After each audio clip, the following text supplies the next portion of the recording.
The Chicago Bears defense is going to look a lot different next year than it does right now.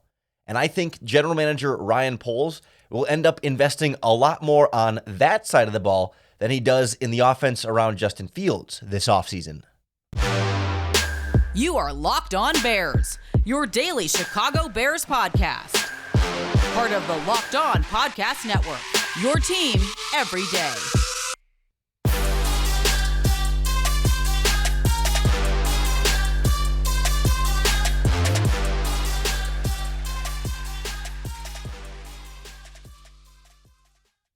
This is Locked On Bears, and I'm your host, Lorin Cox.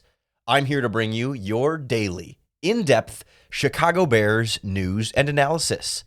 You can follow me on Twitter at CoxSports1. You can follow the podcast on Twitter at Locked On Bears. You can like Locked On Bears on Facebook, join the Locked On Bears Facebook group for even more Bears talk, and make sure you hit that subscribe button on the Locked On Bears YouTube channel to keep up with all of our video podcasts as well. Thanks for making the Locked On Bears podcast your first listen today, and hopefully every single day. Today's episode of Locked On Bears is presented by PrizePicks. PrizePicks is daily fantasy made easy. Pick 2 to 5 players, and if they score more or less than their PrizePicks projection, you can win up to 10 times your money on your entry. First-time users can receive a 100% instant deposit match up to $100 with our promo code LOCKEDON. That's prizepicks.com, promo code LOCKED ON. On the show today, we look ahead at what's in store for this Chicago Bears defense because it's a group that has a lot of expiring contracts, a couple of other contracts that the Bears could easily get out of, and a group where they just need a lot more talent. And with the Chicago Bears entering their bye week this week, I thought it's a good opportunity to just peek ahead a little bit here. Not so much at what specifically we think they're going to do in free agency and the NFL draft, but just what's sort of setting the stage for Ryan Poles this offseason on that side of the ball. Because I think that's going to be the emphasis this year. As much as a lot of Bears fans would love to see even more investment around Justin Fields, specifically on offense with wide receivers and the offensive line. But I think Ryan Poles will look at his team and say, well, when this offense had a healthy Justin Fields, they were scoring 28, 29, 30, 31 points a game over that stretch when things really settled in. And you've got a lot more guys on offense coming back next year and a lot more guys coming back that are young and developing and growing and improving as we've seen this season go on. The defense has not had the same luck. And when you look at some of these games this season where the Bears offense has scored a lot of points, if the defense was worth anything over that stretch, those would be a lot more wins and a lot fewer losses. You know, think of like Cowboys, Dolphins, Lions, Falcons stretch where they scored 29, 32, 30, 24. You'd expect your defense to be able to hold teams under 24 points a game. That should be a reasonable expectation for a defense. And this Bears defense has been largely unable to do so.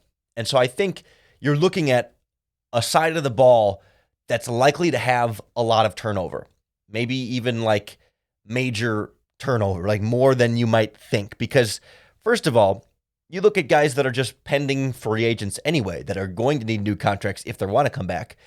Nick Morrow and Matt Adams at linebacker. On the defensive line, Angelo Blackson, Armon Watts, Mike Pennell, of course, Taco Charlton, who they just signed, some of those new guys. And then also DeAndre Houston Carson at safety.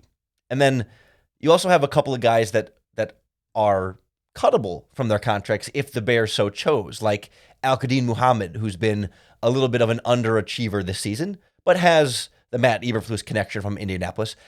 I'm not saying they're going to cut him, but the 2-year deal that he signed is easy to get out of this offseason.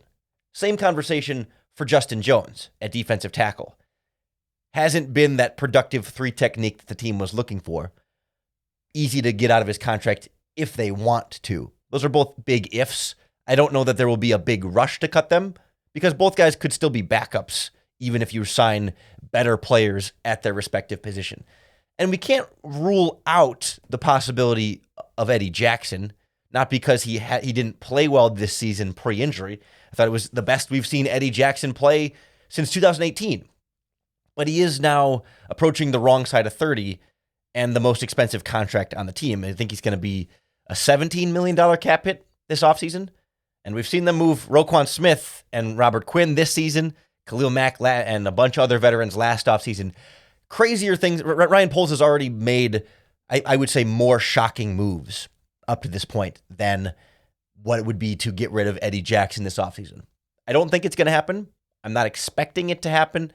But given where this team still is in the turnover rebuilding process, you can't specifically rule it out completely. So you start to look around and say, well, then of the starters, and I mean the healthy starters, not just the players we're seeing start right now where, Brisker and Jackson and Gordon are all out, and so you have backups starting that aren't really your starters. But if this current Bears defense was 100% healthy, and you look at the starting lineups, like who would be back as a starter for sure? Jaquan Brisker, absolutely. Second round pick, played well before the concussion, and will still start, whenever he's healthy again this season. No doubt with him. Jalen Johnson, of course, right? Like playing really well, getting up towards the end of his rookie contract, but, absolutely going to be a starter in this defense. Kyler Gordon, most likely, he's certainly going to be on the roster and will likely be a starter. We've seen him struggle at times this season. I don't think the Bears will go out of their way to just bench him and try and upgrade from him this quickly. He's going to be a part of the rotation at cornerback at the very least, but likely a starter, whether in the slot or on the outside. And then, it feels like Eddie Jackson, if he's under contract, Eddie Jackson will for sure be a starter. It's just a matter of, what's going on there. But outside of those four guys, those seem like the real 100% for sure going to start next season types. And I'm not sure there's a single player in the front seven that is guaranteed a starting spot next season. As well as Jack Sanborn has played, as much as they like Al-Qadim Muhammad or Justin Jones and that they're under contract, I don't think any of those guys, or, Travis Gibson or Dominic Robinson, the younger defensive ends, I don't think any of them are guaranteed a starting job. You can you can envision a scenario where Jack Sanborn is starting at linebacker, absolutely, or Justin Jones at the 3 technique tackle, or pick your name. There's a possibility here, but the guys that we're very certain are locked into a starting job next season, it's your 2 safeties and 2 of your 3 cornerbacks. That's it. That leaves 7 other potential starting spots with at least some possibility of changing over.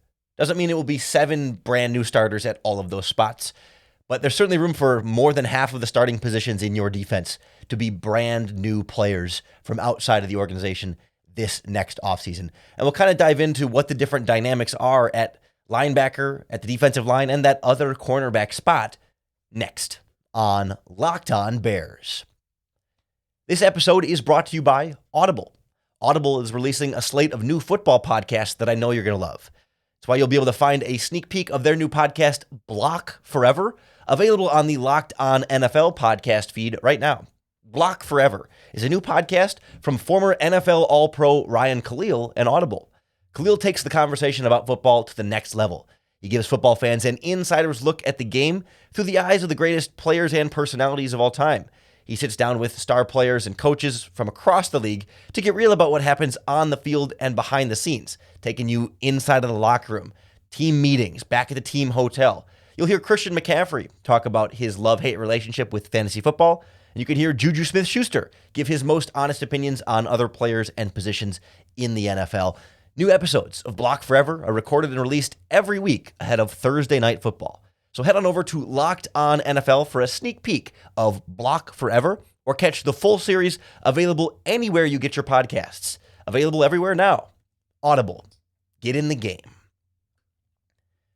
Right away, when you think about turnover on this Bears defense and where you're going to need the biggest influx of talent, to me, it's that defensive line. We've talked in recent weeks about all of the pass rush problems that the Bears have had, especially since trading Robert Quinn. But even when Robert Quinn was here, the pass rush was not particularly great. And it feels like when you look at this roster, in an ideal world, you bring in 4 new defensive line starters. I don't know that that's realistic for one offseason. And I think you do have enough talent in young players on this defensive line that you are encouraged about, or at the very least, not ready to give up on, somewhere along that spectrum, depending on which individual player you're talking about, that you feel like you can get by with maybe some different options on that defensive line. You think about, let's start with defensive tackle, right? 3 of the 4 guys are going to be free agents. We already talked about Armon Watts, Angelo Blackson, Mike Pennell. I like Armon Watts, and I feel like he's shown some flashes as a potential backup. The other 2 can be easily upgraded, I think. And then Justin Jones, for me, in an ideal world, you get a much better 3-technique pass rushing defensive tackle in this lineup. So then do you play Justin Jones as a nose tackle? He's a little small for that. Small enough that they've played him at defensive end last week. So then does he become a backup, and then do you need 2 new defensive tackles? We've seen a guy not directly linked to the Bears, but a guy that Bears fans have identified as a talent that they'd like in free agency in Daron Payne from Alabama and the Washington Commanders as a potential nose tackle pairing in there. And there's a guy at the top of the NFL draft in Jalen Carter that could be that ideal 3 technique. And you could see a path toward replacing both defensive tackle spots. But then you look at defensive end, and, Travis Gibson has flashes, and Dominique Robinson has flashes, and Al-Quadin Muhammad is under contract, so he might be back next season. And I feel like the realistic path here is that you're going to need 1 edge rusher, whether that's in free agency or the NFL draft. And certainly we're going to get more detail on those candidates once we actually get into the offseason. But I think you can get away with having one of your defensive end starters being the rotation of Gibson, Robinson, and Muhammad. It's not ideal, but you expect Robinson to keep getting better, Gibson to keep getting better, and maybe Muhammad with better defensive tackles next to him and a better complementary pass rusher on the other side. Maybe you can start to get a little bit more out of him. And I wanted to bring that up because we were talking about this in the Locked On Bears Facebook group. And John Simon in the comments said, honestly, as Gibson showed last year, if 2 or 3 D linemen are good, the other 1 or 2 can produce. I think the current D line is good for depth and rotation. They just don't work as a starting unit. And I think that's a good point. That you can, a guy like Justin Jones or Armon Watts could be good in a rotation if you have another really good defensive tackle who can pass, who can get after the quarterback and be disruptive, whether it's a Daron Payne or a Jalen Carter or whoever. And the likes of Gibson and Robinson and maybe Al-Quadin Muhammad can rotate in that spot, if you have a really good edge rusher on the other side that can, have that Khalil Mack attention there to get those double teams, like Will Anderson Jr. from Alabama, I haven't looked super closely at the free agent list. So there's some real possibility here. I also want to shout out from the Facebook group, Zach Ferguson said, looking at this realistically for next year, I see Justin Jones back as a starter at nose tackle. Hopefully we sign or draft a really good 3 technique. I imagine Gibson, Robinson, Muhammad will be here in some capacity, and hoping they address edge this offseason. One other quick listener comment. I love the conversation we had in the Locked On Bears Facebook group. It's a great way to engage with these podcasts and be part of the conversation. Patrick Joe commented and said, I think you try and sign 1 high-end pass rusher and 1 or 2 solid defensive linemen. Then you try and draft another one with one of your early draft picks. We were 1 Robert Quinn away from a pass rush that had some effect. And once you have someone who commands double teams, it makes everyone else better. You re-sign the best of the remaining defensive linemen, depending on how many you need.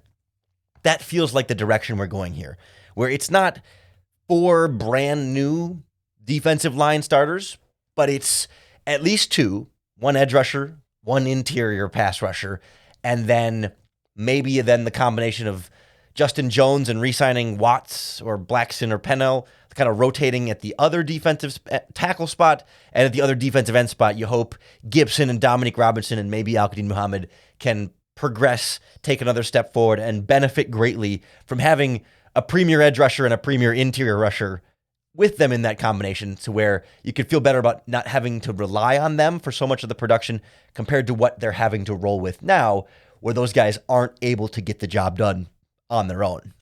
So it should be a pretty defensive line heavy offseason one way or another. Just it remains to be seen how heavy. I think we're likely going to see some real turnover at linebacker as well.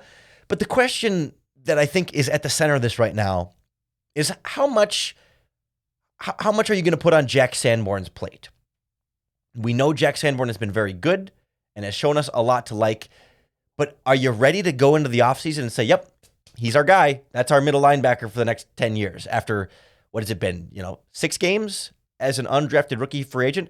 We'll look at Sanborn and some of the other names around the starting lineup here currently on the team as far as will they be back and in what role will they be back next on Locked On Bears. The Locked On Bears podcast is brought to you by our friends at BetOnline, the #1 source for all of your sports betting info, stats, news, and analysis. You can get all the latest odds and trends for every professional and amateur league out there. From football to basketball to the World Cup, soccer, esports, they've got it all at betonline.net. Especially with no Bears game this weekend, you might be looking for a little bit more excitement in your sporting events. When, football games are a bunch of teams you don't really care about. I'll tell you, it's a lot easier to care about a team or an outcome when you have a little bit of money riding it, and BetOnline is going to be the place to do it. It's the fastest and easiest way to get your betting fix. Head on over to their website today or use your mobile device to learn more. BetOnline, where the game starts. Locked On Bears podcast is also brought to you by our friends at Built Bar, the makers of the world's best tasting protein bars. I just had one actually right before I started recording this podcast. I went to the gym, got a good workout in, came home, needed a little protein, and boy, Built Bars are just so good because they don't taste like a protein bar. They taste like candy. They're sweet, they're delicious, and they're good for you. Every Built Bar is covered in 100% real chocolate, but it's low sugar, low calories, high fiber, and high protein. It sounds like it's too good to be true, but when you taste it, you'll become a believer just like me. I have 2 boxes of Built Bars in my pantry right now, and it's hard to keep myself from eating even more than one a day because I want to make them last, but I could easily blow through them 2 or 3 times a day. It really satisfies my sweet tooth, but it's guilt-free. So head on over to built.com and enter in our promo code LOCKEDON15 to get 15% off your next order. That's promo code LOCKEDON15 for 15% off at built.com. It's really easy to root for Jack Sanborn, to want Jack Sanborn to be successful, and to like everything we've seen from Jack Sanborn up to this point. I don't want this conversation to be detracting from what we've seen Jack Sanborn do in any way, or be viewed as any sort of negative evaluation of the performance we've seen from Jack Sanborn up to this point, especially coming downhill, whether it's in run defense or in coverage after the catch, right? When the ball is thrown in front of Jack Sanborn, whether it's behind the line of scrimmage or a check down or whatever it might be, he has shown some legitimate starting caliber ability to be instinctual, to react quickly, to be physical, to take on blocks in a way that even Roquan Smith wasn't doing in Chicago, and any sort of speed shortcomings that Sanborn might have are easily made up for by his reaction time and his instincts at the linebacker position. He has been really solid for an undrafted rookie free agent. The question is, has it been truly enough to hand over the keys to him? Have we seen enough to really be confident in how long this is going to sustain? It's been exactly 5 starts from Jack Sanborn up to this point, and they've been 5 very impressive starts. But is that enough of a sample size to say, yep, don't need to upgrade there at linebacker this offseason? I'm not so sure. It's not to detract from what Sanborn has done, but I think there have been times in coverage when, he's not Roquan Smith as far as turning and running and working backwards, right? Downhill, 100%. But there's some Nick Kwiatkowski to his game, right? Where we saw Nick Kwiatkowski be a dominant run defender as a Bears linebacker and make some plays in coverage too. But when he's asked to turn and run with a receiver, sometimes it can be a little bit much to ask for him. And in the modern NFL, your value comes more from your pass coverage than your run defense. And I will caveat this by saying this Packers game this last week was the best I've seen Jack Sanborn in coverage. And I think the next 4 games will answer the Sanborn question a lot more clearly for me if we continue to see growth in that area in particular. If we get to a full, that would give him 8 games, full half season as a starter, I feel a lot more confident in Sanborn being like the guy at middle linebacker. As of right now, if the season ended today, the way I would approach it is bringing in competition for Sanborn. That's kind of the level I'm at there. I'm not going into free agency saying, we got to upgrade and make sure he's a bench player because he's just not good enough to be a starter. No, but I'm also not to the point where I'm just going to hand him the starting job and say, it's yours, and we're going to focus on all the other positions around you. I just need to see more. I think we've seen players have really strong stretches, and then opposing offenses figure out a weakness and find ways to counteract them. And then young players sometimes have trouble adjusting to that and continuing to develop their game to overcome some of their own weaknesses.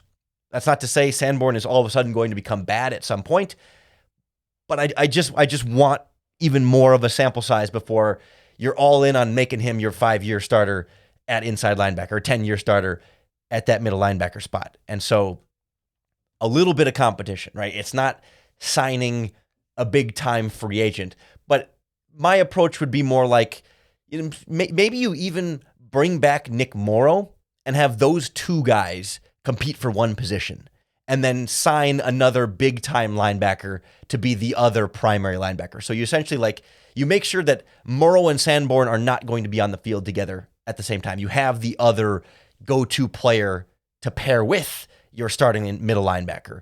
But then you let Morrow and Sanborn compete and say, okay, you have Morrow as a veteran who's average, and you would like to do better than Morrow. And you have Sanborn, who certainly can be and has shown to be better than Nick Morrow. But you make it a competition and make Sanborn continue to play well. And if for some reason he's not able to keep up the level of play we've seen right now, you still got Nick Morrow there or some other linebacker. It doesn't specifically need to be Morrow. I'm not in love with Nick Morrow as a guy that is a big time difference maker on this defense that you really have to make sure you keep around by any means. But I wouldn't hate him back as a competition rotational guy who could also be reliable veteran depth if he doesn't win that competition. But I still want to sign or draft one other premium linebacker at the position. And I saw in the Locked On Bears Facebook group where we were talking about this, Jonah McKenrick said, quote, I think Sanborn has been great, but I think they have to get some competition in there for him in the draft. I'd like to see them sign Al Shahir or EJ Speed to replace Nick Morrow. I think we're sort of on the same page there. I mean, certainly I understand why Bears fans are so excited about Sanborn and have so much faith in Sanborn and are ready to hand him the job. Now, Jeremy Bice in the group said, Sanborn, Eddie Jackson, and Jalen Johnson are the only obvious starters. Way too tough a call on anyone else. Like, he's ready to put Sanborn in that Jalen Johnson, Eddie Jackson conversation. And I totally understand it. I don't think that's necessarily wrong. I just would like to see more before I'm fully committed all in on upgrading Sanborn there. The other name that's in that conversation that's not nearly as good as Sanborn, but is left in this, do you bring him back as a starter or how do you handle it question for me, is Kindle Vildor. Because there were moments early in this season when Kindle Vildor was playing really, really well. We saw him struggle a little bit here down the stretch, and now he's also injured. And I certainly don't go into this next season saying, yes, same 3 starting cornerbacks, Johnson, Gordon, Vildor. I do want to upgrade from Kindle Vildor. But, if you're going to prioritize your money here, I'm spending big on the defensive line, and I don't mind spending big at linebacker. You don't have to spend big at cornerback. I want competition. It's like with Sanborn. Like, at the very least, I need more competition to start with Kindle Vildor. Whether that's Kyler Gordon and you bring in another slot cornerback or however you want to piece it, I do want another starting caliber cornerback in there to at least compete with Vildor. If you have the money, or the draft pick to just upgrade from him outright, please do. There's no allegiance to Kindle Vildor here, and I don't think he's like so good that you got to give him a shot. But I think he showed us enough upside this season and flashes last season and he's still a really young player that he can keep getting better, especially if you give him a much better pass rush in front of him and maybe some better linebackers as well. And, Brisker continues to develop and Gordon continues to develop. And all of a sudden, like if Kindle Vildor is your worst player in your secondary, you're okay. You're not in love with it, but you're potentially okay if he can continue to develop. And if you have other competition in there that's not just undrafted rookie free agents like you have right now, like a real veteran or another decent draft pick in there to push him a little bit. I think it's much less of a black and more of like a strong thing like Sanborn, whereas like Sanborn's much more like, he legitimately is a guy you feel pretty comfortable with in there right now. Vildor's not there yet, but if would you rather, you're say no matter what you're invested in the D-line and the linebacker, would you rather get another cornerback in there to replace Vildor, or would you rather put that money towards an extra offensive lineman here or an extra wide receiver there, or another tight end that might be a little bit more of a luxury on that side of the ball versus the cornerback spot? That's what it comes down to for me more with Vildor. Is like, it's not the end of the world if all he gets is competition, but preferably I think you'd like to make the upgrade from that spot. So you can kind of get a sense here where it's like maybe, at least one new starting linebacker, at least two new starting defensive linemen, maybe another starting cornerback. You're looking at, I think, a minimum of 4 new starters in this defense, but perhaps as many as 5 or 6, maybe even 7, possibly when it's all said and done this offseason. So it's going to be a very different Bears defense next year. And that's going to make the offseason exciting to look at what they might be able to do on that side of the ball. And of course, the offense as well. We're not going to be all future focused and offseason focused during this Bears bye week, but just wanted to take a quick little look ahead here with what might be pending for that side of the ball. We're going to have plenty more bye week content coming for you, even without a Bears game on Sunday. So make sure you hit that subscribe button so you're keeping up with all of our daily, in-depth Chicago Bears news and analysis. Thanks for making Locked On Bears your first listen today, and hopefully every single day. If you're looking for your second listen, check out Locked On Sports today, breaking down all of the biggest stories across sports here on the Locked On Podcast Network. All the big game reactions, all the biggest news, 30 minutes in your phone, in your hand, wherever you get your podcast. Then come on back for another episode of Locked On Bears tomorrow. And of course, your next opportunity to bear down.